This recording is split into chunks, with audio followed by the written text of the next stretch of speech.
Halo, kita ngobrol-ngobrol yuk tentang behel.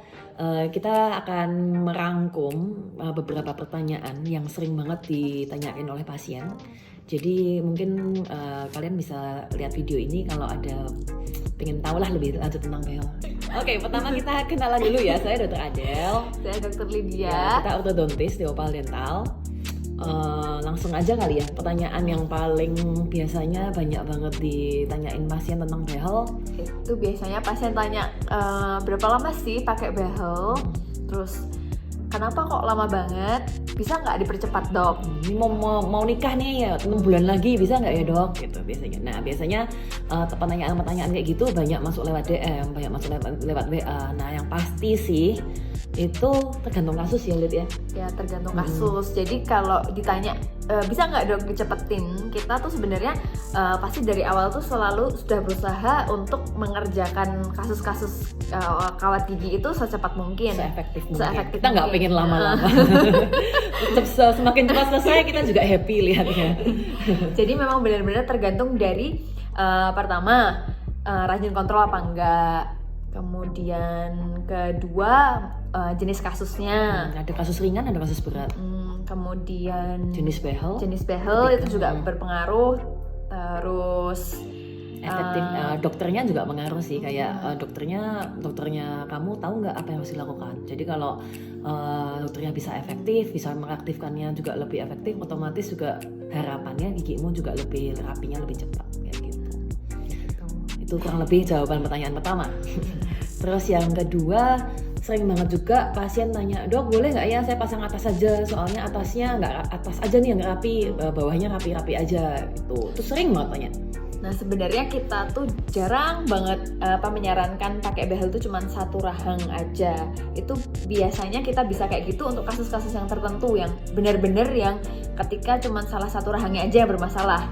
Cuman Dan itu pun rata-rata ringan banget ya. ringan banget rata-rata. Cuman pasien tuh datang itu pasti keadaannya sudah atas dan bawah nggak sinkron gitu. Jadi kan gigi atas dan bawah itu kan kayak puzzle gitu kan. Kita kan harus dipas-pasin. Jadi kalau kita gerakin atasnya gini, harapannya kita juga bawahnya harus ngikutin gini dong. Kalau enggak nanti gigitannya jadi nggak dapat. Nah, kadang behel itu kita nggak cuma main lurus aja gitu. Jadi kita juga harus merhatiin gigitannya. Nah, seringkali kasusnya kalau cuma pasang salah satu itu gigitannya jadi nggak dapat. Nah nanti gigimu lurus tapi kamu nggak bisa makannya nggak enak kan juga jadi kita menambah problem gitu. Jadi jawabannya sih bisa nggak atas aja bawah aja. In very special case ya mungkin bisa tapi jarang banget. Kita pasti saranin atas bawah. Jadi almost no. Almost no. Oke. Lagian harganya nggak jauh beda gitu. Pasti kalau satu rahang itu tetap nggak mungkin jadi harganya 50% gitu. Jadi pasti 70-80% beda dikit, kualitas hasil perawatannya beda banyak. Jadi kalau kita saranin sih selalu atas bawah gitu. Terus pertanyaan yang sering lainnya Apa ya, Bin? apa Pin? Ini ada Dokter Pina juga. Hai Dokter Pina. Apa ya pertanyaan berikutnya yang sering itu Kenapa sih dok harus ronsen dulu kalau misalkan mau pasang behel? Nah kenapa? Karena kita kalau misalkan mau pasang behel itu kita kan harus evaluasi dulu secara menyeluruh gitu kan keadaan kepala pasien gitu, gigi pasien. Kalau misalkan dia maju itu seberapa majunya? Kalau nanti kita mundurinnya harus berapa derajat, berapa mili itu ada hitungannya. Jadi biasanya kita kalau ortodontis ya kamu perawatan dalam ortodontis seringkali tunggu, ada interupsi. Ini Dokter Lydia dipanggil pasien. Oke. Dokter Pina ini Dokter Pina. Oke, nyambung karena Dokter Lydia mendadak ada pasien, jadi digantikan oleh Dokter Pina. Jadi tadi nyambungin tadi, kenapa harus perlu ronsen? Karena intinya sih, ketika kita pasang behel, kita perlu tahu rencana perawatannya itu giginya mau dibawa kemana. Nah itu bisa dibantu dengan dari ronsen kayak gitu. Biasa kita minta 2 ronsen ya Pin ya. Ada yang satu mulut gitu, itu panoramik jadi giginya kelihatan dari belakang sampai belakang. Sama satu lagi yang dari samping gitu kita kelihatan profilnya, tenggorokannya kelihatan gitu. Itu yang kita hitung maju berapa mili, mundur berapa mili kayak gitu. Terus pertanyaan berikutnya biasanya yang sering apa ya Pin ya? prosedur kali ya. Oh ya, prosedur kalau mau pasang behel. Kalau mau pasang behel prosedurnya gimana? Biasanya sih yang pasti kita konsultasi dulu. Ya, biasanya konsultasi dulu. Biasanya konsultasi sih bisa kadang-kadang bisa ketemu dokter Jagan, kayak dokter Pina, dia general practice, atau bisa ketemu ortodontisnya langsung. Saya dokter Lydia, ada dokter lainnya juga. Nah, nanti setelah konsultasi kita akan kasih kira-kira kasusmu tuh kayak apa sih, kayak gitu. Terus kalau kamu udah mantep nih mau pasang behel di kita di Opal, nanti biasanya kita akan perlu ambil data. Ambil data tuh apa aja?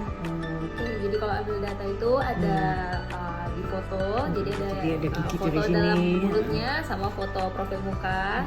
Terus kita ada juga cetak ya, jadi cetak rang atas sama rang bawah. Bisa juga kalau yang beberapa tipe behel perlu scan, jadi digital impression gitu.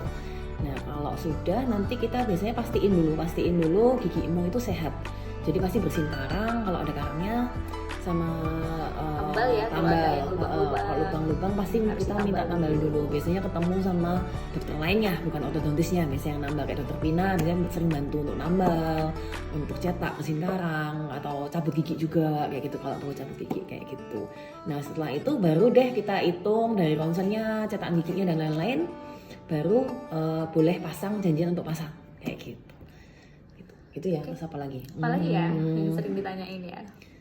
Tanyain tuh apa ya, harus cabut apa enggak? Harus cabut ini kita pernah bahas di beberapa post, beberapa story. Kalau cabut apa enggak sih sebenarnya in the end tergantung sama kasusnya. Jadi nggak semua, kadang orang selalu takut behel nih karena takut dicabut. Nah kamu harusnya cek dulu ke ortodontisnya, dok ini kasusku gimana, apakah perlu cabut? Karena nggak semua kasus itu perlu cabut, itu satu. Nah kasus apa sih yang perlu cabut? Biasanya sih yang jelas maju itu biasanya kita perlu banyak ruangan, otomatis kita ruangannya dari cabut. Terus kalau sama gigi yang berjejal maju mundur gitu, tapi yang lumayan parah berjejalnya itu juga kemungkinan besar perlu cabut kayak gitu. Terus dulu kamu pernah behel nggak, Pin? Pernah, tapi dulu nggak dicabut. Kalau dulu saya waktu SMP SMA gitu behel itu cabut 4 tuh standar ya. Kadang-kadang orang kaget 4 gitu, tapi 4 tuh standar. Kita kanan kiri kanan atas bawah ya, kiri atas bawah. Jadi kenapa 4? Karena kita mau simetris, jangan sampai gigi itu kan gini ya, gigi itu kan gini. Nah kalau cuma cabut yang sebelah kanan doang, nanti dia geser. Nah kalau kiri doang dia geser. Jadi makanya itu harus simetris kanan kiri. Nah kalau atas bawah ini tergantung case-nya. Cuma kalau posisi giginya gini, kalau atas doang kita mau mundurin, otomatis kan kita maunya dia mundurnya dari gini jadi gini dong.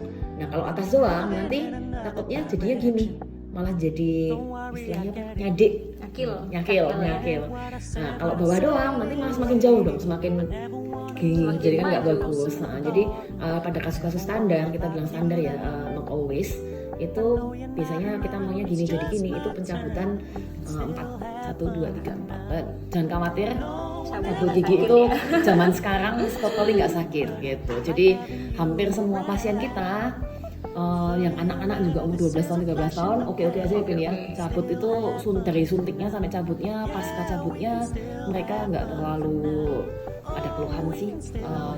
Zaman sekarang suntikannya udah halus banget ya, jadi udah jarum suntiknya tuh udah halus banget. Terus kita juga udah pakai teknik-teknik waktu menyuntik yang teknik yang zaman sekarang udah nggak sakit lagi. Terus pencabutannya juga lumayan cepet ya, nggak lama sih, jadi cepat. Kalau cabut, apalagi kalau untuk behel kan biasanya kalau giginya sehat kan kita ambil gigi yang nggak bermasalah. Maksudnya adalah gigi yang sehat ya, jadi nggak ada pembusukan, nggak ada lubang, nggak ada nanah. Jadi pada gigi sehat itu akan jauh lebih nggak sakit. Iya. Nah ini dokter Lydia udah balik. Dokter Lydia udah balik. Dokter Lydia balik, ayo. Apalagi ya, tadi kita ngomongin cabut gigi harus apa enggak, terus step-stepnya kalau mau pakai behel, cetak dan lain-lain. Apalagi yang frequent questions. Tadi barusan ada yang nanya usia berapa sih boleh pakai behel? Usia berapa dok? Standar tuh intinya sih ketika giginya udah ganti gigi dewasa. Nah itu sekitar umur beda-beda sih tiap orang, sekitar 13-an. Ya, ada kadang-kadang ada pasienku yang 11 sudah tumbuh juga ada.